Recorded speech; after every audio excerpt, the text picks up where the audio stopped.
সিদ্ধান্তের প্রতিবাদে আমরা আজকে মানববন্ধন ও আমাদের সংগঠনের এবং সরকারি প্রাথমিক বৃত্তি পরীক্ষা দেওয়ার অধিকার আছে।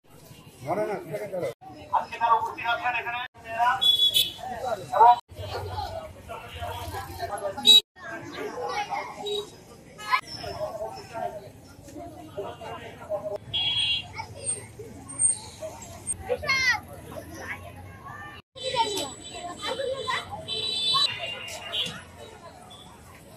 আমাদের শিক্ষার অধিকার আছে। আমরা কোনো বৈষম্য ছাড়াই প্রাথমিক পরীক্ষাটি দিতে চাই। আমরা সরকার কর্তৃক বই পড়িয়ে থাকি, সেই জন্য আমরা চাচ্ছি যে আমরা সরকার যেন আমাদেরকে সবাইকে সমানভাবে বৃত্তি পরীক্ষাটি দেওয়ার সুযোগ করে দেয়। এই দাবিতেই আমরা এই রাস্তায় নেমেছি। আমরা বৈষম্যের বিরুদ্ধে স্বাধীনতা, যে মানুষ সব সমান থাকবে, সেখানে শিক্ষাঙ্গনে একই নীতি থাকবে। তো বর্তমান যে বৈষম্য হয়েছে, আমরা চাচ্ছি এটা যে কোনো কারণে এটা হয়েছে, আমরা আশা করব উপরের যারা সুধীজন আছেন তারা এই বৈষম্যের বিরুদ্ধে একটু আলোচনা করে যদি এটাকে সঠিকভাবে দৃষ্টি দেন, আমার মনে হয় এই বৈষম্য থাকবে না, আবার আমরা আগের মতোই সব পরীক্ষায় অংশগ্রহণ হতে পারবো। সরকারের কাছে আমরা ছোট শিশুরা কি অপরাধ করেছি যে আমাদের বৃত্তি পরীক্ষা দেওয়া যাবে না?